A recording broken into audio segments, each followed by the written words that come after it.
I just want to discourage this gentleman back here from making props for the witness. Please, I'm happy to have him sit in this room, but for him to be holding up that sign behind this witness, I think is inappropriate. No, there will be no, sir. The police officer had some questions about what you were doing. I signaled to him that we had no objection to your sitting here, but I will, in an even-handed way, enforce today what I've enforced with Code Pink or anybody else. No demonstrations, no signs. People are free to sit here. The gentleman from North Carolina is exactly correct, and there will be no conversation. The gentleman from Minnesota. Thank you, Mr. Chairman. I appreciate Mr. Woods being here, and I had a chance to read about half of the book, and I really appreciate the book that you wrote on Meltdown, on the free market look at why the stock market collapsed, economy tanked, government bailouts will make things worse. So thank you for your input on that. I enjoyed your statement. I have enjoyed your remarks. And I'm wondering, you had asked the question in your remarks, why is the Fed in panic mode over this bill? Why are they in panic mode over this bill? Because it seems like we're in an era now when no politician can oppose transparency. That's what every politician is for, is transparency. And yet this seems to be the one anomaly in all of government, and yet it's at the fulcrum of our government, and it's at the fulcrum of potentially the economic meltdown that we are still going through and have yet to recover from. Why the panic? Well, I think here we can only speculate, precisely because we don't have the information. My suspicion is that I think they may be engaged in activity that they would rather not have disclosed to the light of day. The reason I emphasized in my statement that I believed that the standard arguments being made against the audit were unpersuasive and were not grounded in the text of the bill was thereby to leave open the possibility that the real arguments against their bill are not actually being advanced. But I can't know what those are. I have my own private speculation as to things that the Fed might be doing, but I choose not. I elect not to mention them here. But that's what I think, and I think that there was an article in Forbes not long ago, and the title of the article was "The Fed Has to Become Boring Again." And the thesis of the article was that the Fed has been doing so many unprecedented and extraordinary things, both qualitatively and quantitatively, over the past 2 years, that it has attracted more attention to itself than we've seen in a very long time. And so it really has got to stop doing that so that people will go back to not paying attention to it anymore, and as one member said earlier, not even really knowing anything about what it does. I think that's the way they like to do it. And I'm not putting words in people's mouths. Alan Blinder of Princeton wrote this in Foreign Affairs, that monetary affairs are best left to the technocrats. That's his word, not mine. And so I think this is an unusual position for the Fed to be in, for the spotlight to be on it, and I think this makes them unhappy and nervous. One thing that I am concerned about is the Fed's balance sheet and the toxic assets that remain on that balance sheet, because ultimately we know that we will be the ones, the taxpayers of this country, that have to sop up the mess that is on that balance sheet. And I think the overnight loans, the fact that we don't know who the overnight loans are going to, what the identities are, and as you had stated, the collateral, I think that makes a lot of us very nervous. And I think maybe everything is fine behind the curtain, but we see that a lot of things aren't fine in a lot of the great financial institutions that came to the brink of collapse and in fact did collapse. The other question I would have for you would be on Section 13.3. and on whether or not it would be prudent for the Congress to take a look at Section 13.3 and tightening that up and limiting the scope of the Fed's authority. It seems to me if we could get a full perspective of an audit, both on policy and on the numbers of the Federal Reserve, if we could get a full perspective of the Federal Reserve, what's been going on since 1913, that it would be easier for us to know if it would be prudent for us to tighten up the limitations on what they can do. I was shocked and didn't read 13.3 until after the economic meltdown. When I read the breadth of the authority of the Federal Reserve, it struck me that they can do anything. They can do anything they want, and we're the ones, the American taxpayers, left holding the bag.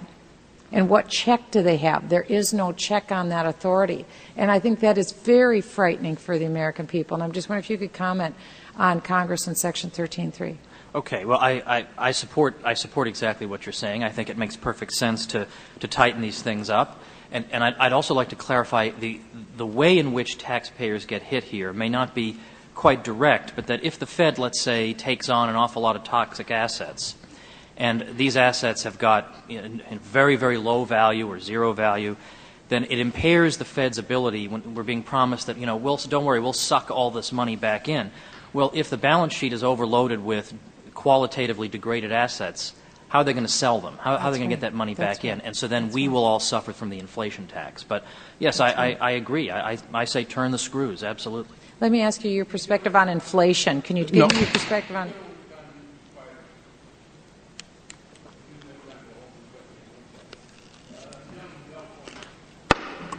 Thank you, Mr. Chairman.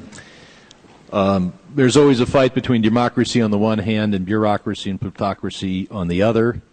Secrecy does not lead to purity and technically correct decisions. Secrecy plus power equals corruption. That's especially true over time. That's especially true when it's the power not to set interest rates, but the power to lend money on concessionary terms to particular companies. Now, the chairman and many others in this committee have talked about needing to focus on 13.3. A number of my colleagues who are here now were not here when I questioned Mr. Alvarez, but his answers were very scary as to 13.3, because the Federal Reserve Board has testified before that they will make only virtually no-risk loans under 13.3. But their general counsel testified that just about any loan in any amount would be allowed under 13.3 as long as the board felt secure. And that might very well mean they have a 51% chance of repayment. He wasn't all that specific. So we have an agency that can now make not risk-free loans, but higher risk loans, at least a 51%, even a junk bond, you got a 51% chance of being repaid, in enormous amounts. And, Mr. Woods, you're saying without any scrutiny as to how secure they are.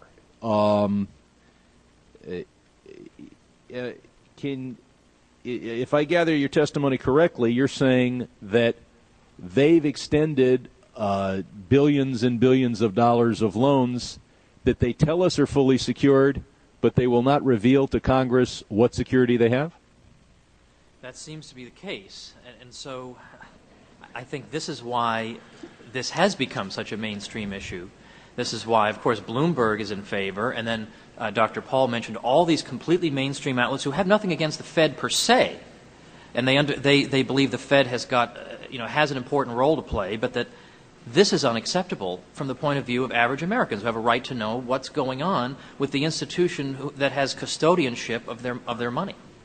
And even if this Fed made all the right decisions for all the right reasons, if you empower any agency to make high-risk loans or risky loans, not high-risk loans, but risky loans on concessionary terms, and to simply tell the public, don't worry, you're fully secured, or you're secured enough, or we won't tell you what security we have, but trust us, and they can pick one company and not another, over time, one of the things that we do is we advise other countries on how to set up democratic institutions.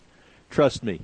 Nobody at the State Department, nobody at USAID, nobody at the DRL would suggest this kind of power plus secrecy, power to convey wealth to individual companies in enormous and unlimited amounts, plus total secrecy.